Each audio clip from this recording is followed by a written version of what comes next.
Сәлеметсіздер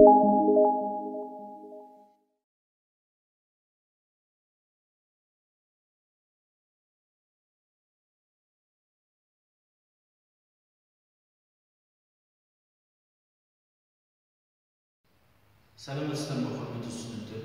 Біліктілік практиканың бейне сабағына қош келдіңіздер.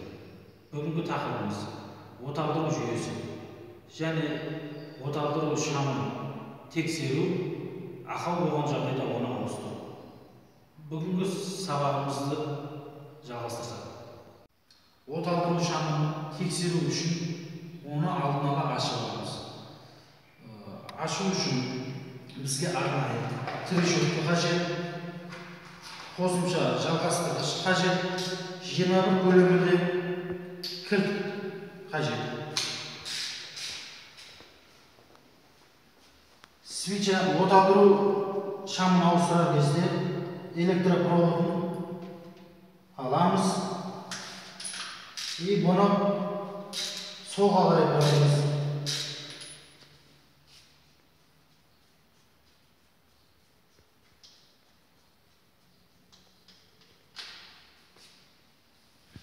Міне оталдыру шамын босатып алдық. Мына оталдыру шамы жарамсыз. Неліктен жарамсыз? Мінеріндегі шыны тоқ өткеннен сарғайып кеткен. Ұшындағы электродымыз жарамсыз. Сондықтан ауыстыруымыз қажет. Мынау жаңа свечамыз. Бұны автокөлігімізге қондырамыз.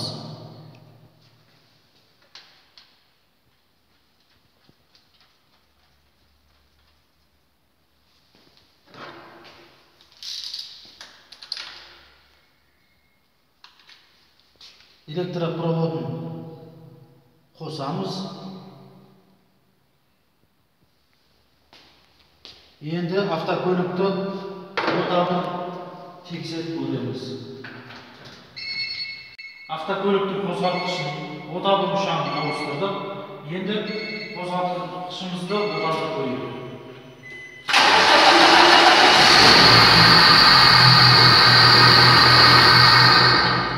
Қозғалтқышымыздың оталдыру шамын осылай ауыстыру қажет. Бүгінгі сендерге тақырып осылай үйлеріңізде тексеруге болады. Назар қойып тыңдағандарыңызға рахмет, қош сау болыңыздар. Саламатсыз ба? Бүгінгі бізге берген тақырып оталдыру жүйесі және оталдыру шамы. Біз техникалық қызметін сақтап отырып, қолымызға қолғап киіп,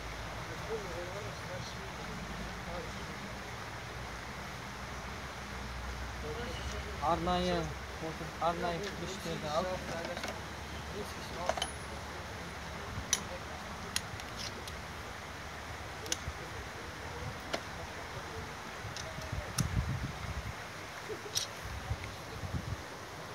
баға кеңеуді алып,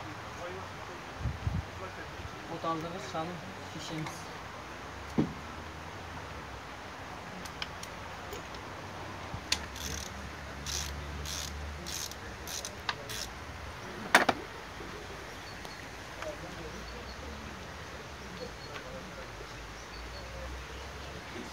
Оталдырғыш шамын алып тексереміз.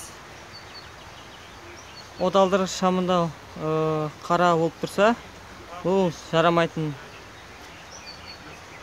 Тезде бұны қарап тұрса, тездетіп ауыстыру қажет болады. Енді бұны оталдырғыш қозғалтқышқа жаңадан шам саламыз.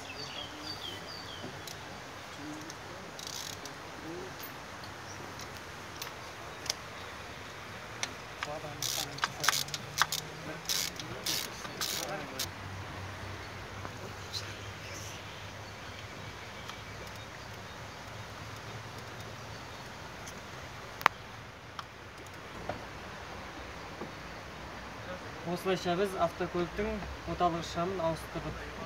Енді тексеріп көрсетеміз. Саламатсыздар ма? Бүгінгі берілген тақырып оталдыру жүйесі, оталдыру шамына техникалық қызмет көрсету. Алдымен қауіпсіздік ережесін сақтай отырып, қолымызға қолға киеміз, яғни перчатка. Сосын жоғары кернеулі тоқты ажыратамыз. Мына жерде орналасқан. Және ұшқын бергіш шамды шешіп аламыз. Ол үшін бізге арнайы кілттер қажет. Трещотка, ұзартқыш, 16-лық көлемдегі кілт десе де болады.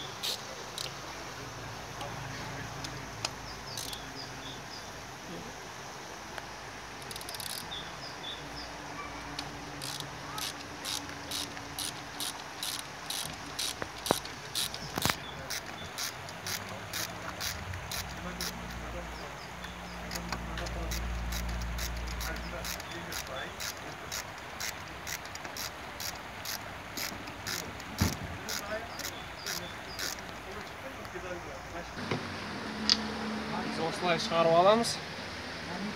Мынаның ұшқын бергіш тетігі қарайған себебіндіктен бұны ауыстыру қажет.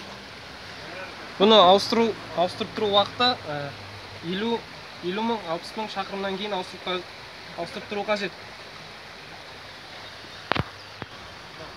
Жаңағы қарайған шамның орнын ауыстырып, жаңа шамды қоямыз.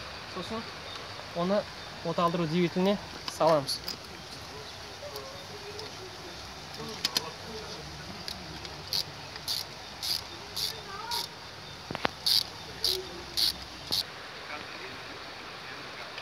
Біз осылайша ұшқын бергіш шамды орнатып аламыз.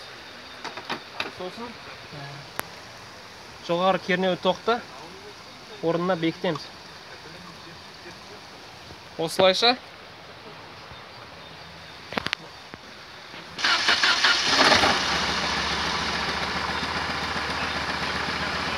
біз оталдыру шамын техникалық қызмет көрсетуді